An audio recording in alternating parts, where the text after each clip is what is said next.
This episode ends up in a hospital. Pretty happy I'm alive, to be honest. But before we get there, let me tell you what the plan was. 3 months in Asia. Everything started with a cheap ticket I found from Florida to Hawaii. Starting with sleeping in a camper van on a different beach and waking up to the sunrise every day. Climbed multiple mountains and almost drowning trying to surf. Then Japan, where I ate every ramen I could find, drove Mario Karts on the city streets, and a katana I had no business holding. Then South Korea, where my rules of travel were born. It is freezing beyond belief. I impressed a Korean chef and of course danced to the... Then we headed to the Philippines, my first epic island trip, crossing half the country with some of the best people I've ever met.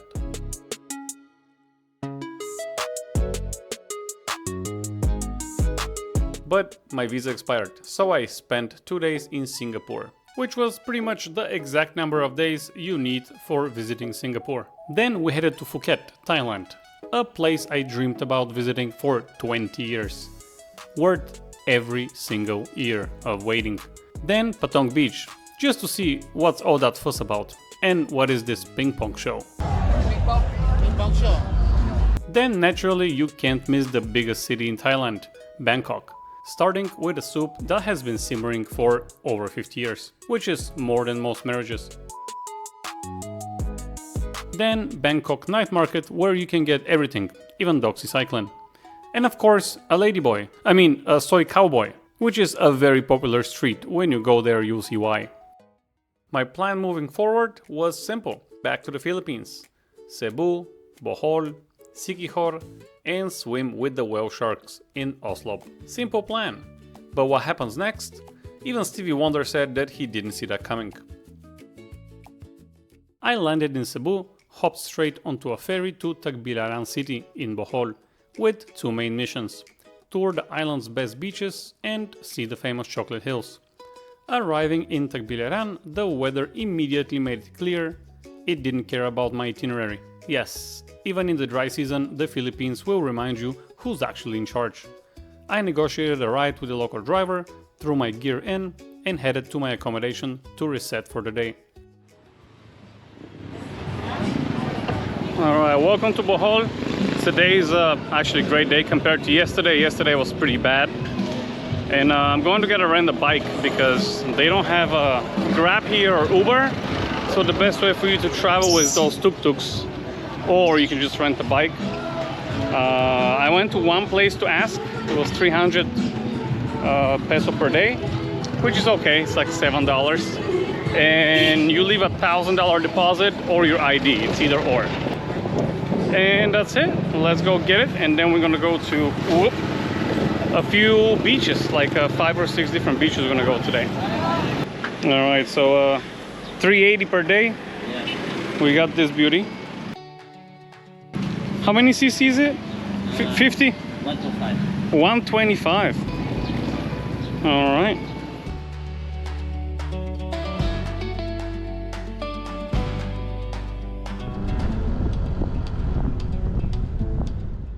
So this is the Philippines, and currently we're on this little island in this little town called Tagbilaran City. We're gonna take a stroll around Panglao Island, and our first stop is Bikini Beach. It's located on a tiny circular peninsula on the eastern edge of Panglao, quiet, unassuming, and stop number 1 on the island circuit.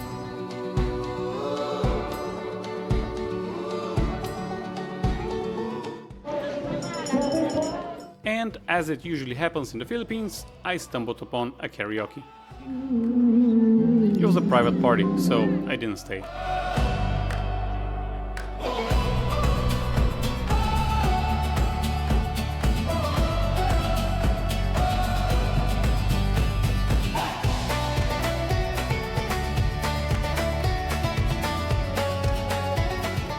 Well, after a few beaches, it was time for another dose of caffeine. But prepare to wait. No one is really in a rush here. Same kind of attitude like in Korea and in Thailand. I waited 15 minutes. The people in front of me haven't even ordered yet, so I'm just gonna bounce some other place. But this is the beach. Next beach is Dumaluan, which is right next to White Beach. You pay 100 pesos to enter, and I sat to have lunch here. It's pretty expensive. I paid 850 pesos for salmon, coffee, and a sweet tea. The food prices might be tourist rated, but the local hospitality is priceless. People here are genuinely awesome.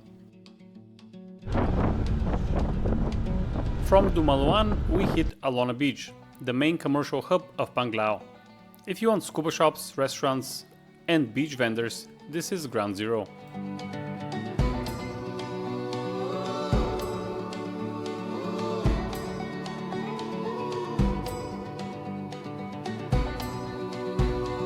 Here I got another glasses. 200 pesos from my kuya right there. I gave him 220. He was asking for 400. There you go, that's my guy. If you come here, buy glasses from him. Ask him for the Filipino price. Heading to Dojo Beach, we hit a roadblock. But going there to the beach is private. But somehow we managed just to take a glimpse at it.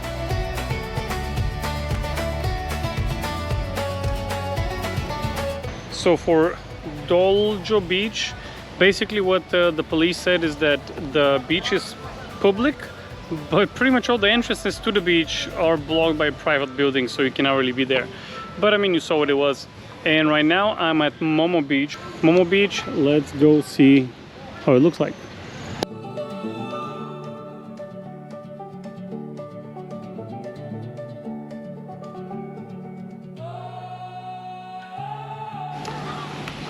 Filipinos are very nice, but the only thing that I don't like about the culture so far is look at all that trash. This is all locals, guys. This is not tourists. It's just how they keep. It's what's normal here. I already saw a couple of cars threw stuff away from their window, which is, you know, in the West you see that as well. But in this beautiful country that we pay, so every time we dive we have to pay environmental tax. It just feels a bit unfair when we pay the environmental tax and the locals trash the place. It's kind of, I mean, I get it, it's my country, I'll trash it, but if a foreigner comes trashes it, that's not cool. But how about nobody trashes it? Last beach for the day is the beach named after the island, Panglao Beach, which was a little bit less than what I expected. It is a small, local, secluded beach that doesn't have a lot of infrastructure. Alright, well, that was the last beach for today. And I mean, I hope instead of you going to all of them, you watch the video and you make a decision where you actually want to spend your time. But after I go to Siquijor and to Oslob, I will actually come back to this video and tell you, is it worth it to come into Bohol and to this side of the island? Is it worth it to go to a chocolate hills that I'm going to actually go and see tomorrow? Let's hit back on the bike and get home and get some rest.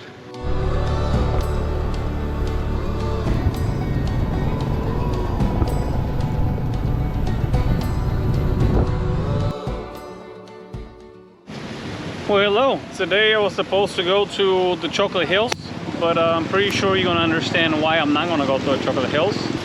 I'm just gonna go to eat and go home, edit videos. It's the weather is shitty, as you can tell. It's pretty shitty.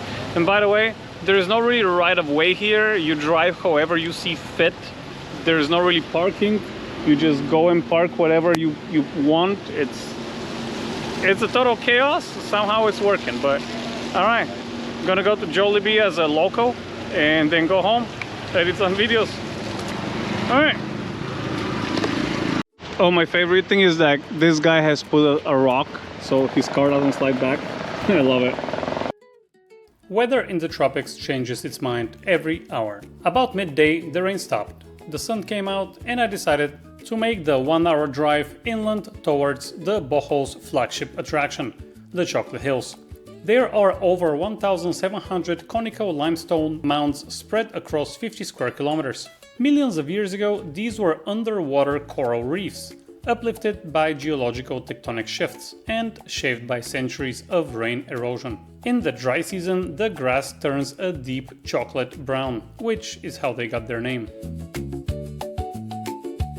All right, we're finally down. Got an hour way back. I mean, I'm sorry guys, but I'm not, sorry, I went to the wrong bike. I'm not like super impressed, but again, that's my personal opinion. So you can come see it. It's just a lot of way to come to Bohol, to come to here, to see hills. But again, that's my personal opinion. All right, well, I'm gonna edit some videos tonight. And then tomorrow we're going to Siquijor, which I'm looking forward to more. All right. So, made it home. Just a cast for 3 weeks. Wait a minute, hold on. What happened between you standing at the tourist viewpoint and suddenly looking like a half-wrapped mummy in your hotel room? Oh, that.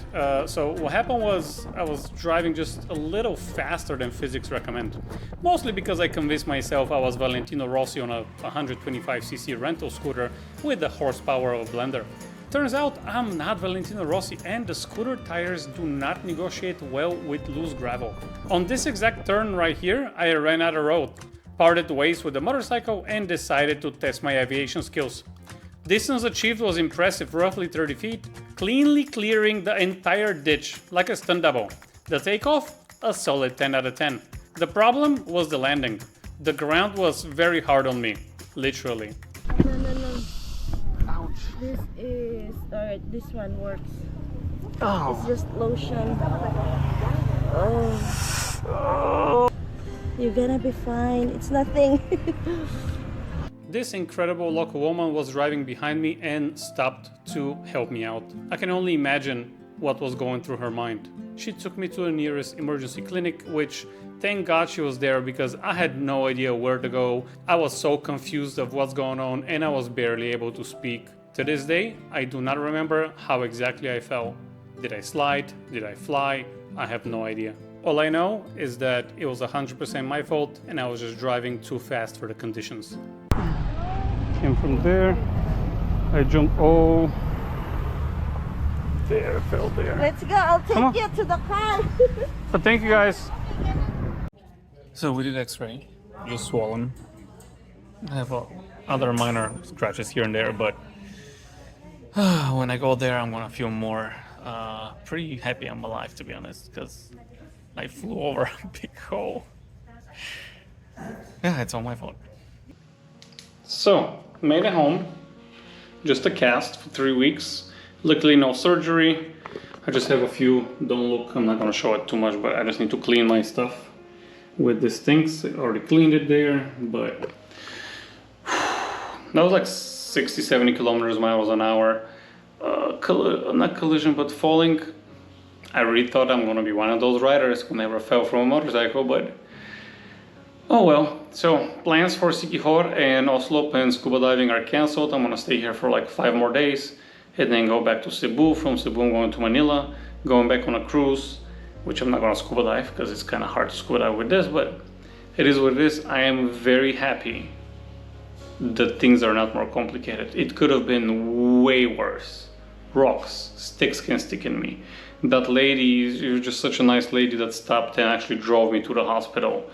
And not actually, she came back to drive me from the hospital to my house.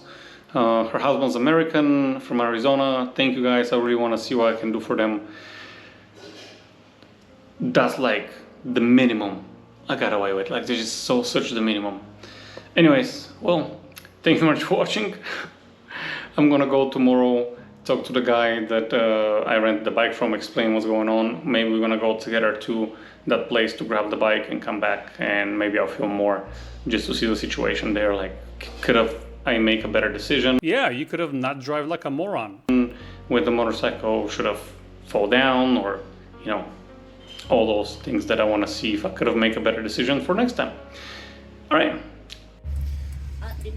It's not a lot to expect. All right, so we came back to pick up the bike. This is the turn. Just gonna go film a little bit. I flew all this because I believe, and again, I don't remember much. Oh, there you go. Those are parts. I think so. I came all the way from there, skid through here, and now if I have to do it again, I can just... Oh no, I was already too late. I was thinking maybe to go here, but I can't. I was already here. So my choices were go into this pole, or go there in that tree, or go there. So I came from here, I think, I don't know how. From here, I think I hit this, and I flew over and fell all the way there, I think. Okay, we're getting the bike now. Guys were so nice to keep the bike, and then we're gonna go see what the damage financially is. I'm okay. Good, it's going right? Yep.